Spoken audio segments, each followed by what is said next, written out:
And for last belt boxing, down at Arleston Hall, John Ashton Promotions, joined by victorious Jack Mantell. Jack, congratulations.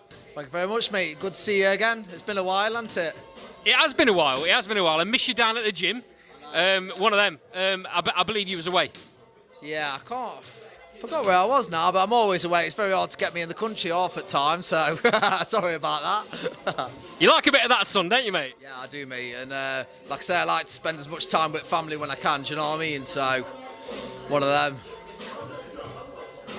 Sorry, mate. Just adjusting the camera there. That's all right, mate. Break that fight down for me, because once again, mate, it seems to be there's not a fight week for Jack Mantell unless we get a bit of controversy and a bit of a change of opponent halfway through camp. Oh, no, mate. It was a nightmare. Obviously, I meant to be fighting Conor Meanwell, which was going to be an absolute barnstormer. Do you know what I mean? He's another come-forward fighter. And then they got me a last-minute opponent who was another southpaw. And I thought, oh, my days. However, people find me awkward to fight, but I'm not used to fighting southpaws. So we were both kind of there, like, looking at each other like, what are you going to do? Do you know what I mean? Like, and he kept tying me up, and it was very hard to get my work going with him. Yeah. But yeah, it's good to have these experiences. Do you know what I mean? I adapted well to it, so that's what I'm happy about. Do you know what I mean? So am I right in thinking that was your first southpaw opponent? That was my first southpaw opponent. But when I fought Taylor Gregg, he came in southpaw for the first 2 rounds, and then that's what threw me off a bit. So I was a bit thinking, what's coming on here? Do you know what I mean? So. But yeah, that was my first proper southpaw opponent. So difficult in a full rounder to judge a fight, especially when you're fighting a southpaw for the first time. Yeah. I got the impression that you kind of were feeling him out in the first round. Yeah, I had to kind of. I don't know. I didn't want to just run in because at the end of the day, I'm not used to that left hand, and I could see him kept trying to move to the side, and I was like. Just trying to stay away and not get caught with that left hand, really. So it was a bit of a weary performance, and every time I got on the inside, he just tied me up.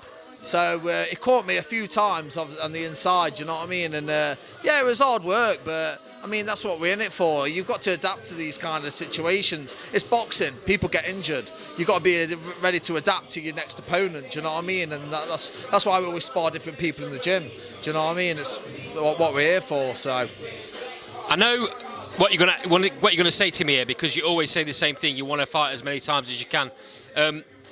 You were out 3 times last year. Yeah.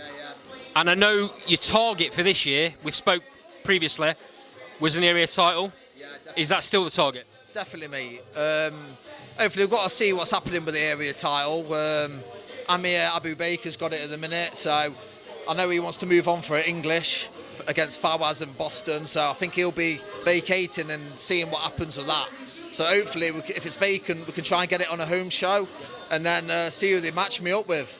So I don't know, people like Stanley Stannard and Ashley Eels are all going to be in the line for it. So hopefully, get a good 10-round fight in local to me. So that's the plan in June.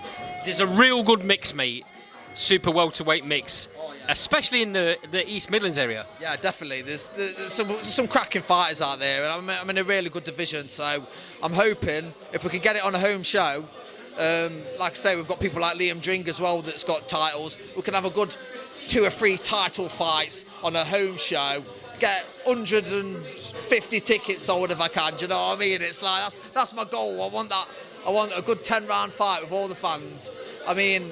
I know once I get a title fight, I'll sell more tickets, and the place is just going to be electric. It was tonight with only 60, you know what I mean? So, yeah, my fans always come and bring it, so. Yeah, they're always rocking, mate. Great support, aren't you? Yeah, I love it. Do you know what I mean? They keep me going, and when I was in that tough fight at Alverton last time, they was all around the ring, they were surrounded, they were, come on, do you know what I mean? So, it really keeps you going, so, yeah. Mate, You expect maybe June then next time out? June the 21st is the next home show we've got in Alverton, which is a great venue. We can fit 1,500 people in there. So if we get a couple of title fights on it and fill it, it's going to be a great show for John and all of us. So that's the goal. Is that the Leisure Centre again? That's the Alverton Leisure Centre, yeah. Great little venue. It is a great little venue. You get some good atmosphere in there as well. Exactly, that's what I'm saying. You can fit 1,500 people in there, and we've got some great local fighters. Like we've got Dylan Fitzgerald in there, and he brings a good crowd. They've got me, Liam Dring. We've got all upcoming like Sam Whitehead, Dan Lewis, so we can get them on it, get them hyped up. We've got a good stable of fighters coming through, so yeah, I'm really looking forward to it. Jack, as always, mate, you're always very genuine and very honest. I really appreciate your time. Thanks for talking to Last Spot Boxing as always. Thank you for having me, mate.